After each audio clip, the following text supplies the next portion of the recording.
Hey guys, welcome back. आज हम लोग सीखेंगे कीबोर्ड सिंबल्स के हिंदी और इंग्लिश नेम। तो चलिए स्टार्ट करते हैं।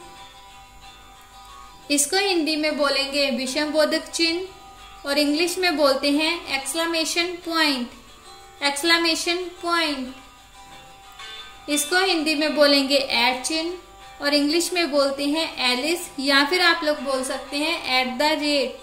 एलिस और एट द रेट। इसको हिंदी में बोलेंगे हैश और इंग्लिश में भी बोलते हैं हैश। इसको हिंदी में बोलेंगे डॉलर चिन्ह और इंग्लिश में बोलते हैं डॉलर। डॉलर। इसको हिंदी में बोलेंगे प्रतिशत और इंग्लिश में बोलते हैं परसेंटेज। परसेंटेज। इसको हिंदी में बोलते हैं गुना और इंग्लिश में बोलेंगे एस्ट्रिक, या फिर आप लोग बोल सकते हैं मल्टीप्लिकेशन। एस्ट्रिक और मल्टीप्लिकेशन। इसको हिंदी में बोलेंगे रुपए या फिर मुद्रा का चिन्ह और इंग्लिश में बोलते हैं रुपीज।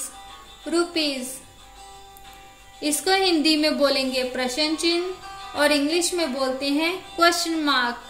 Question mark. इसको हिंदी में बोलेंगे से छोटा और इंग्लिश में बोलते हैं लेस देन। Less than. इसको हिंदी में बोलेंगे से बड़ा और इंग्लिश में बोलते हैं ग्रेटर देन। Greater than. इसको हिंदी में बोलेंगे अलग विराम और इंग्लिश में बोलते हैं कॉमा। कॉमा। इसको हिंदी में बोलेंगे योजक और इंग्लिश में बोलते हैं हाइफन, या फिर आप लोग बोल सकते हैं डैश और माइनस। हाइफन, डैश और माइनस। इसको हिंदी में बोलेंगे और इंग्लिश में बोलते हैं एंड, या फिर आप लोग बोल सकते हैं एम्परसेंड।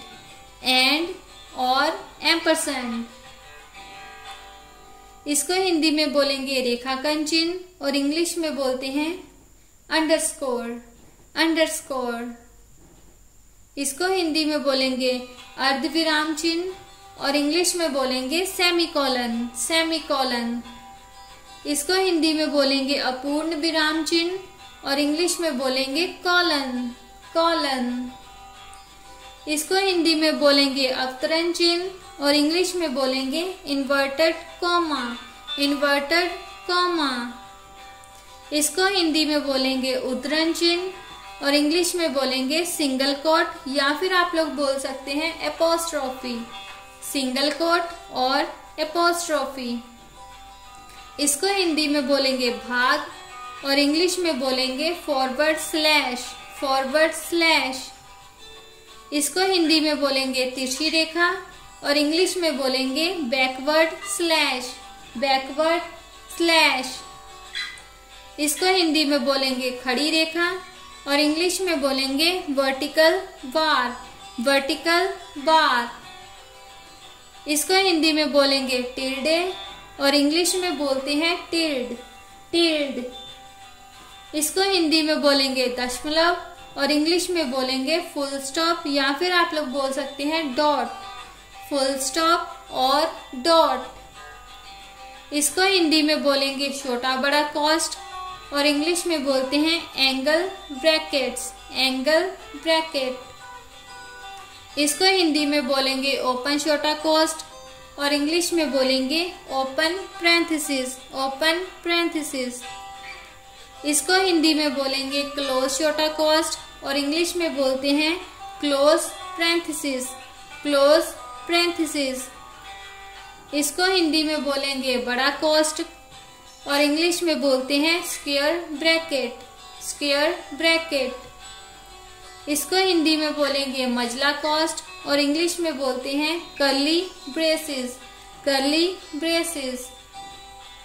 इसको हिंदी में बोलेंगे अलग विराम और इंग्लिश में बोलते हैं कॉमा। कॉमा।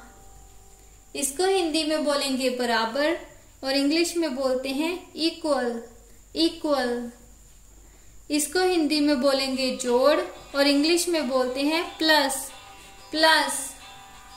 इसको हिंदी में बोलेंगे कॉपीराइट का चिन्ह और इंग्लिश में बोलेंगे कॉपीराइट साइन। Copyright sign. इसको हिंदी में बोलेंगे रजिस्टर्ड और इंग्लिश में बोलेंगे रजिस्टर्ड साइन, रजिस्टर्ड साइन। इसको हिंदी में बोलेंगे ट्रेडमार्क और इंग्लिश में बोलते हैं ट्रेडमार्क साइन, ट्रेडमार्क साइन। इसको हिंदी में बोलेंगे एरो और इंग्लिश में बोलेंगे एरो कीज, एरो कीज। इसको हिंदी में बोलेंगे डिग्री और इंग्लिश में भी बोलेंगे डिग्री, डिग्री। इसको हिंदी में बोलेंगे हस्तपर चिन्ह और इंग्लिश में बोलेंगे कैरेट, कैरेट। ऐसी और वीडियो देखने के लिए इस चैनल को सब्सक्राइब करें और अपने फ्रेंड्स के साथ शेयर करें। हम मिलते हैं नेक्स्ट वीडियो में, तब तक के लिए टेक केयर, गुड बाय।